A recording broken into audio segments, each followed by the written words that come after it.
Hello dears, welcome back. ഇന്ന് നമുക്ക് വളരെ ഹെൽത്തി ആയിട്ടുള്ള ഒരു ഇടിയപ്പത്തിൻ്റെ റെസിപ്പി കാണാം. റാഗി ഇടിയപ്പമാണ് ഉണ്ടാക്കുന്നത്. വളരെ സോഫ്റ്റ് ആയിട്ടുള്ള ഒരു ഇടിയപ്പമാണ്. ഈ ഇടിയപ്പത്തിന് കോംബോ ആയിട്ട് കഴിക്കാൻ പറ്റിയ ഒരു മുട്ടക്കറിയുടെ റെസിപ്പി കൂടി ഈ വീഡിയോയിൽ കാണിക്കുന്നുണ്ട്. ഇത് ബ്രേക്ക്ഫാസ്റ്റ് ആയിട്ടോ ഡിന്നറായിട്ടോ ഒക്കെ കഴിക്കാൻ പറ്റുന്ന നല്ലൊരു റെസിപ്പി കൂടിയാണ്. അപ്പോൾ നമുക്കുണ്ടാക്കി തുടങ്ങാം. ഇന്ന് നമ്മൾ റാഗിപ്പൊടിയും അരിപ്പൊടിയും യൂസ് ചെയ്തിട്ടാണ് ഇടിയപ്പം ഉണ്ടാക്കുന്നത്. അതിനായിട്ട് 100 ml മെഷറിംഗ് കപ്പിൽ 2 കപ്പ് റാഗിപ്പൊടി ആദ്യം തന്നെ ഇട്ട് കൊടുക്കുന്നുണ്ട്. നമ്മൾ എത്രയാണോ റാഗിപ്പൊടി എടുത്തത് അത്രേ അളവിൽ തന്നെ അരിപ്പൊടിയും വേണം. അതിനായിട്ട് അതേ മെഷറിംഗ് കപ്പിൽ തന്നെ 2 കപ്പ് അരിപ്പൊടിയും കൂടെ ഇട്ട് കൊടുക്കണം. ഇനി ഇതിലേക്ക് 1/2 ടീസ്പൂൺ അളവിൽ ഉപ്പും 1 ടേബിൾ സ്പൂൺ അളവിൽ നെയ്യും കൂടെ ചേർത്ത് കൊടുക്കുന്നുണ്ട്. നെയ്ക്ക് പകരം വെളിച്ചെണ്ണ യൂസ് ചെയ്താലും മതി കേട്ടോ. ഇനി ഇതൊന്ന് മിക്സ് ചെയ്ത് കൊടുക്കാം. അതിനുശേഷം ഇതിലേക്ക് സാധാരണ ഇടിയപ്പം ഉണ്ടാക്കുമ്പോൾ ചെയ്യാറുള്ള പോലെ തന്നെ ചൂടുവെള്ളം ഒഴിച്ചു കൊടുത്ത് ഒന്ന് കുഴച്ചെടുക്കണം. ഇതിൽ റാഗിപ്പൊടി ചേർക്കുന്നത് കൊണ്ട് കുറച്ചുകൂടി ഒട്ടിപ്പിടിക്കുന്ന മാവായിരിക്കും. അതുകൊണ്ട് കുറേശ്ശെയായിട്ട് ചൂടുവെള്ളം ചേർത്ത് കൊടുത്ത് വേണം മിക്സ് ചെയ്തെടുക്കാൻ. നിങ്ങൾ ഉപയോഗിച്ചിരിക്കുന്ന അരിപ്പൊടിക്കും റാഗിപ്പൊടിക്കും അനുസരിച്ച് ചേർക്കുന്ന വെള്ളത്തിൻ്റെ അളവിൽ വ്യത്യാസം വരും. ഞാനൊരു 2.5 കപ്പ് വെള്ളം ഇതിലേക്ക് ചേർത്ത് കൊടുത്തിരുന്നു. ഇതിപ്പോൾ ഈ ഒരു പരുവത്തിൽ ഒന്ന് മിക്സ് ചെയ്തെടുത്തിട്ടുണ്ട്. ഇനി നമുക്ക് ചെറു ചൂടനെ തന്നെ കൈകൊണ്ട് നന്നായിട്ടൊന്ന് കുഴച്ചെടുക്കാം. കയ്യിൽ ഒട്ടിപ്പിടിക്കാതിരിക്കാനായിട്ട് കുറച്ച് നെയ്യോ വെളിച്ചെണ്ണയോ പുരട്ടിയ ശേഷം നന്നായിട്ടൊന്ന് കുഴച്ചെടുക്കാവുന്നതാണ്.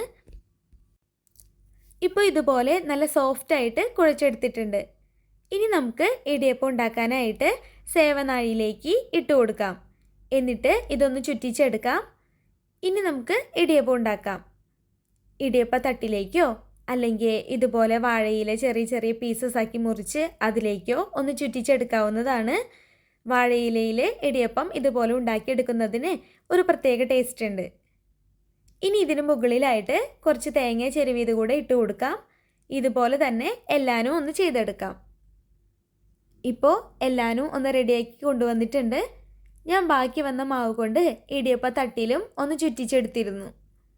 ഇനി നമുക്കിതെല്ലാം ഒന്ന് ആവി കയറ്റിയെടുക്കാം. ഒരു 10-15 മിനിറ്റ് സമയം ആവി കയറ്റി വേവിച്ചെടുക്കണം. ഇപ്പോൾ ഇടിയപ്പം നല്ലപോലെ വേവായി വന്നിട്ടുണ്ട്. ഇനി ഇത് നമുക്ക് എടുക്കാവുന്നതാണ്. ഇതുപോലെ തന്നെ ബാക്കിയുള്ളതെല്ലാം ഒന്ന് വേവിച്ചെടുക്കാം. അപ്പോൾ നമ്മുടെ റാഗി ഇടിയപ്പം ഇവിടെ റെഡി ആയിട്ടുണ്ട്. നല്ല സോഫ്റ്റ് ഇടിയപ്പമാണ്.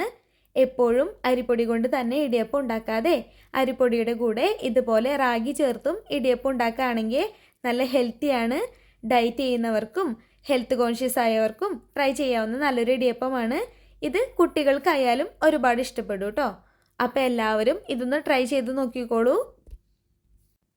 ഇനി നമുക്ക് ഇടിയപ്പത്തിന് കോംബോ ആയിട്ട് കഴിക്കാവുന്ന ഒരു മുട്ടക്കറിയുടെ റെസിപ്പി കാണാം. അതിനു മുന്നേ ഒരു കാര്യം, കണ്ടുകൊണ്ടിരിക്കെ തന്നെ നിങ്ങൾക്ക് എൻ്റെ വീഡിയോ ഇഷ്ടമാവുന്നുണ്ടെങ്കിൽ വീഡിയോയ്ക്ക് ഒന്ന് ലൈക്ക് ചെയ്ത് എൻ്റെ ചാനലൊന്ന് സബ്സ്ക്രൈബ് ചെയ്ത് സപ്പോർട്ട് ചെയ്തേക്കണേ. മുട്ടക്കറി ഉണ്ടാക്കാനായിട്ട് 4 മുട്ട പുഴുങ്ങിയെടുത്തിട്ടുണ്ട്. ഇനി നമുക്ക് കറിക്ക് ആവശ്യം വേണ്ടതെല്ലാം ഒന്ന് കാണാം.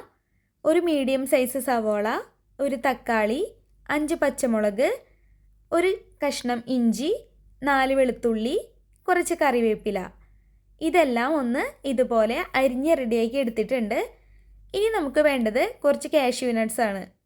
ഇതിൽ കുറച്ച് വെള്ളം ഒഴിച്ചു കൊടുത്ത് ഒന്ന് കുതിർത്തിയ ശേഷം നല്ലപോലെ ഒന്ന് പേസ്റ്റാക്കി എടുത്തിട്ടുണ്ട്. ഇപ്പോൾ ആവശ്യം വേണ്ടതെല്ലാം റെഡിയായി. ഇനി നമുക്ക് ഉണ്ടാക്കി തുടങ്ങാം. ആദ്യം തന്നെ പാനിലേക്ക് 2 ടേബിൾ സ്പൂൺ വെളിച്ചെണ്ണ ഒഴിച്ചു കൊടുക്കാം.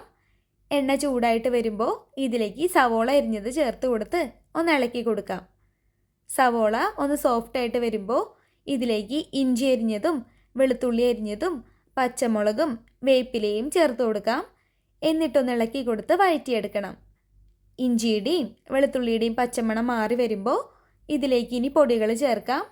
തീ ഒരു ലോ ഫ്ലെയിമിലേക്ക് മാറ്റിയ ശേഷം 1/4 ടീസ്പൂൺ മഞ്ഞൾപ്പൊടി, 1 ടീസ്പൂൺ മല്ലിപ്പൊടി, 3/4 ടീസ്പൂൺ മുളക് പൊടി ഇത്ര ഇട്ട് കൊടുത്ത ശേഷം നന്നായിട്ടൊന്ന് ഇളക്കി കൊടുക്കണം.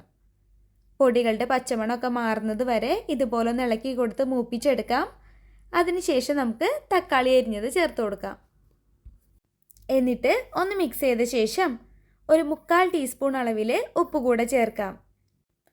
ഇനി തക്കാളി നല്ലപോലെ ഉടഞ്ഞു വരുന്നത് വരെ മൂടി വെച്ച് വേവിച്ചെടുക്കണം. 1-2 മിനിറ്റ് മൂടി വെച്ച് വേവിക്കുമ്പോഴേക്കും തക്കാളി നല്ലപോലെ ഉടഞ്ഞു വരും. ഈ സമയത്ത് ഇതിലേക്ക് 1 കപ്പ് നല്ല ചൂടുവെള്ളം ഒഴിച്ചു കൊടുക്കാം. എന്നിട്ടൊന്ന് ഇളക്കി കൊടുത്ത ശേഷം ഗ്രേവിയൊക്കെ ഒന്ന് തിളപ്പിച്ചെടുക്കണം.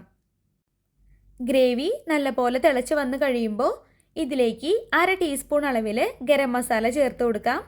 എന്നിട്ട് ഒന്നുകൂടെ ഒന്ന് ഇളക്കി കൊടുത്ത് മിക്സ് ചെയ്തെടുക്കാം. ഇനി നമുക്ക് പുഴുങ്ങി വരഞ്ഞു വെച്ചിരിക്കുന്ന മുട്ട ചേർത്ത് കൊടുക്കണം. എന്നിട്ട് മൂടി വെച്ച് ഒരു 1-2 മിനിറ്റ് കൂടെ വേവിച്ചെടുക്കാം. ഇപ്പോൾ ചാറൊക്കെ ഒന്ന് കുറുകി വന്നിട്ടുണ്ട്. ഈ സമയത്ത് നമുക്ക് കാഷ്യൂ പേസ്റ്റ് കൂടി ചേർത്ത് കൊടുക്കാം. എന്നിട്ടൊന്ന് ഇളക്കി കൊടുത്ത് മിക്സ് ചെയ്തെടുക്കണം. കാഷ്യൂ പേസ്റ്റ് ചേർത്ത് കൊടുത്തതിന് പകരം നിങ്ങൾക്ക് നാളികേരപ്പാൽ ചേർത്ത് കൊടുക്കാവുന്നതാണ്. എന്നിട്ട് ചെറുതായിട്ടൊന്ന് തിളപ്പിച്ചെടുക്കണം. ഈ സമയത്ത് ഉപ്പ് നോക്കി വേണമെങ്കിൽ ഒന്ന് ചേർത്ത് കൊടുത്തോളൂ. അപ്പോൾ ഇത്രയേ ഉള്ളൂ, നമ്മുടെ മുട്ടക്കറി ഇവിടെ റെഡി ആയിട്ടുണ്ട്. നല്ല ടേസ്റ്റിലുള്ള നല്ല ക്രീമി മുട്ടക്കറിയാണ് കേട്ടോ. റാഗി ഇടിയപ്പത്തിൻ്റെ കൂടെ ഈ ഒരു മുട്ടക്കറി നല്ല കോമ്പിനേഷനാണ്. അപ്പോൾ ഡിന്നറായിട്ടും ബ്രേക്ക്ഫാസ്റ്റ് ആയിട്ടൊക്കെ കഴിക്കാൻ പറ്റുന്ന ഈ ഒരു റെസിപ്പി നിങ്ങൾക്ക് ഇഷ്ടപ്പെട്ടു എന്ന് കരുതുന്നു.